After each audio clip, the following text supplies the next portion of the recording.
اگلا سوال ہے، اچھی بیوی کا فرض ہے کہ وہ شوہر کے لیے کھانا بنائے، گھر کی صفائی کرے، کپڑے دھوئے وغیرہ. اگر وہ یہ کام نہ کرے تو شریعت میں اس کا کیا حکم ہے؟ پہلی بات یہ ہے کہ کیا بیوی پر یہ فرض ہے کہ نہیں کہ وہ اپنے خاوند کی خدمت کرے، یعنی گھر کے جو اندرونی کام ہیں جس میں کھانا پکانا ہے، جس میں گھر کی صفائی، جس میں کپڑے دھونا وغیرہ ہے، کیا اس پر واجب ہے کہ نہیں ہے؟ اس میں بھی علماء کا اختلاف ہے، اور جو قول راجح ہے اس میں یہ ہے کہ عرف پر، یعنی اس میں کئی اقوال ہیں علماء کے. بعض علماء نے کہا کہ واجب، بعض نے کہا واجب نہیں ہے، بعض نے کہا عرف پر مبنی ہے. اگر عرف میں یہ ہے کہ بیوی نے خدمت کرنی ہے تو پھر واجب ہو جاتا ہے، اگر عرف میں نہیں ہے تو پھر واجب نہیں ہے. اور جو واجب والی بات کا، جیسے کہ بہن کا سوال بھی ہے کہ فرض انہوں نے کہا ہے، فرض اور واجب ایک ہی ہوتا ہے، کیونکہ یہ دلیل ہے کہ صحیح بخاری میں ایک معروف قصہ ہے سیدہ فاطمہ رضی اللہ عنہا کا، کہ گھر کا کام کرتی تھی. گھر میں جو چکی ہوتی ہے نا، جسے آٹا بنایا جاتا ہے گندم سے، تو کافی یعنی مشقت والا کام ہے. تو آپ وسلم کے گھر میں گئی یہ شکایت لے کے کہ میں تھک جاتی ہوں میں گھر کے کام کر کے. تو سیدہ عائشہ موجود تھی، آپ وسلم گھر میں نہیں تھے. جب شام کو واپس لوٹے تو سیدہ عائشہ نے عرض کیا کہ یوں آپ کی بیٹی سیدہ فاطمہ آئی تھی، تو انہوں نے یہ شکایت کی ہے. تو اللہ رسول صلی اللہ علیہ وسلم سیدہ فاطمہ گھر میں جاتے ہیں، سیدہ علی بھی ہوتے ہیں، اور ایک تو شکایت لے کے گئے تھے سیدہ فاطمہ. پھر ان کو یہ پتہ چلا کہ کچھ یعنی غلام اور لونڈیاں آئی ہیں، تو گزارش کرتی ہوں اللہ تعالیٰ کے پیار پر وسلم کو ان میں سے مجھے دیکھ تب میری مدد ہو جائے. تو اللہ کے رسول صلی اللہ علیہ وسلم سیدہ فاطمہ کے گھر جاتے ہیں اور ایک بڑی پیاری دعا ذکر سکھا دیتے ہیں، جو رات کو سونے سے پہلے کہ اذکار میں شامل ہے. کون سی ہے؟ تسبیح کہ 33 مرتبہ سبحان اللہ، 33 مرتبہ الحمدللہ، اور 34 مرتبہ اللہ اکبر. آپ یہ پڑھ لیں تو انشاءاللہ آپ کی تکلیف اور یہ جو مشقت ہے وہ دور ہو جائے گی. تو علماء یہ کہتے ہیں کہ اللہ کے رسول صلی اللہ علیہ وسلم نے یہ نہیں فرمایا کہ آپ پر واجب نہیں ہے کہ آپ نے گھر کا کام نہیں کرنا ہے. یہ سیدنا علی اور انہوں کو یہ حکم نہیں دیا کہ سیدہ فاطمہ پر واجب نہیں ہے تو آپ کچھ اس کا بندوبست کریں، بلکہ سیدہ علی باہر جو گھر سے باہر کے کام ہیں ان کے ذمہ دار ہیں، اور سیدہ فاطمہ جو گھر کے اندر کام ہیں ان کے ذمہ دار ہیں. بہرحال تو علماء نے یہ کہا ہے کہ اس سے ثابت ہوتا ہے کہ بیوی جو ہے گھر کے اندرونی کام جو ہے پر واجب گھر کے کام کریں. اگر اس ہم بحث سے باہر بھی نکل جائیں علماء کے اختلاف سے، بھی واجب ہے یا نہیں ہے، اب بیوی کو چاہیے کہ گھر کا خاص خیال رکھے. اب گھر کے خاص خیال رکھنا یہ اس پر واجب ہے. گھر کے راز ہو گئے، گھر کی جو چیزیں ہیں اس میں گھر کی صفائی بھی شامل ہو جاتی ہے. سبحان اللہ. اور زندگی، ازدواجی زندگی جو ایک بڑی نعمت اللہ تعالیٰ کی طرف، جس کو اللہ تعالیٰ نے قرآن میں آیت فرمایا، آیت یعنی معجزہ ہے اللہ تعالیٰ کی آیات میں، جیسے سورج ہے، چاند ہے، انسان کے تخلیق ہے، سب آیات ہیں. تو ایک بہت بڑی نعمت ہے اللہ تعالیٰ کی یہ ازدواجی زندگی جو ہے. تو اس کی قدر کرتے ہوئے کوشش کی جائے کہ اس زندگی کو 4 چاند لگا دیے جائیں. آپ یہ زندگی خوشی سے بھی گزار سکتے ہیں، ہنس کے بھی گزار سکتے ہیں، مسکرا کے بھی گزار سکتے ہیں، اب رو کے بھی گزار سکتے ہیں، یہ آپ کی مرضی ہے. اب ان چکروں میں پڑنا کہ مجھ پر فرض ہے، مجھ پر فرض نہیں، کہ کئی مائیں ہیں بیٹی کی شادی سے پہلے اسے وہ پٹے پڑھاتی کہ تم پر فرض نہیں ہے کہ تمہیں جا کے کام کرنے، بس ایک دو چھوٹے موٹے کر لینا، باقی ہاتھ نہ لگانا، وہ خود دیکھ لے گا. یہ کیا سمجھایا جا رہا ہے؟ بچوں کو تو یہ سمجھانا چاہیے کہ اللہ سے ڈریں، تمہارا گھر ہے، تمہارا خاوند ہے، آپ اپنی جنت آسان کریں، اس کے لیے بھی جنت بھی آسان کریں. پھر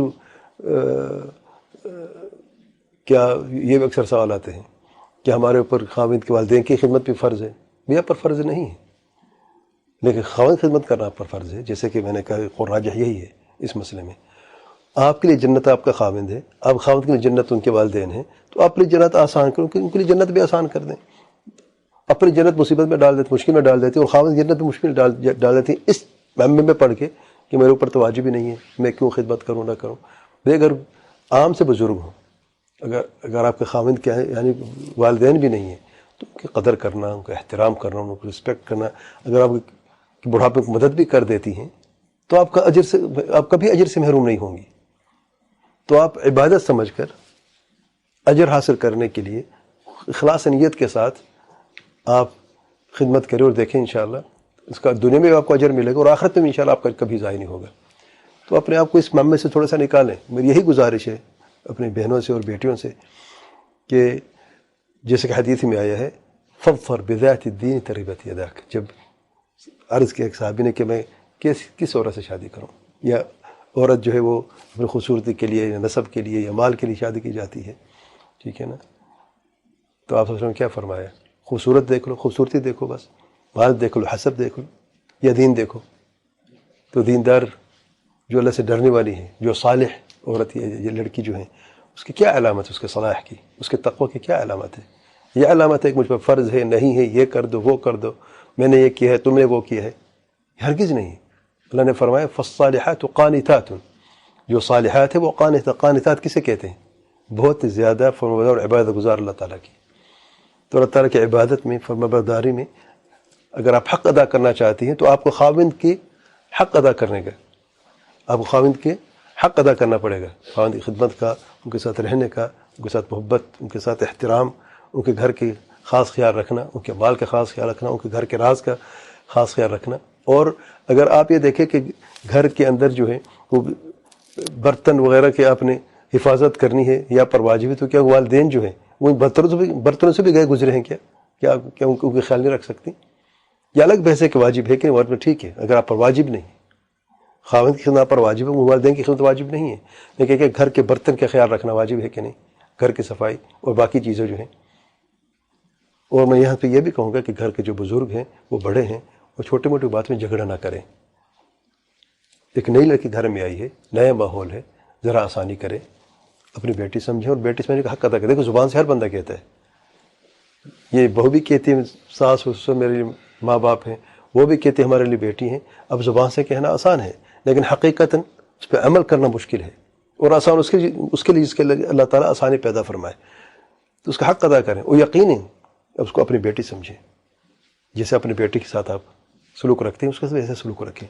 اگر کبھی اونچ نیچ ہو جاتی ہے، غلطی ہو جاتی ہے، درگزر کریں، معاف کریں، دعا کریں کہ اللہ اس کو ہدایت دے اور اللہ تعالیٰ ہمیں بھی ہدایت دے اور صبر دے. اور اس طریقے سے یہ دنیا کا گھر کا پہیہ جو چلتا ہے، اگر آپ صبح شام جھگڑے میں رہیں، اب بیچارہ وہ خاوند آتا ہے تھکا ہوا کام سے، گھر کے آتے ہی بریکنگ نیوز شروع ہو جاتی ہے، آج یہ کر دیا تمہاری ماں نے، آج وہ کر دیا تمہاری ماں نے، تمہارے باپ نے یہ کہہ دیا، بچوں کو یہ کر دیا، وہ کر دیا. کیا زندگی ہے مجھے بتائیں؟ مختصر سی زندگی ہے، آپ رو کے گزاریں، آپ کی مرضی ہے. میں نے ابھی عرض کیا ہے، اگر وہ خوش ہو کے گزاریں، مسکراتے گزاریں، آپ کی مرضی ہے.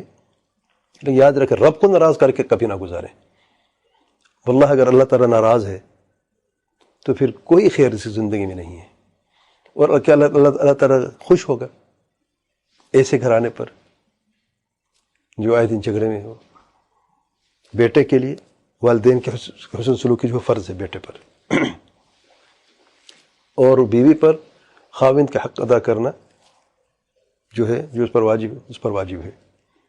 اب خاوند کے لیے اس کی جنت اس کے والدین ہیں، میں پہلے عرض کر چکا ہوں. بیوی کے لیے اس کی جنت اس کا خاوند ہے، اور جنت اسے مل جس سے اللہ تعالیٰ راضی ہو.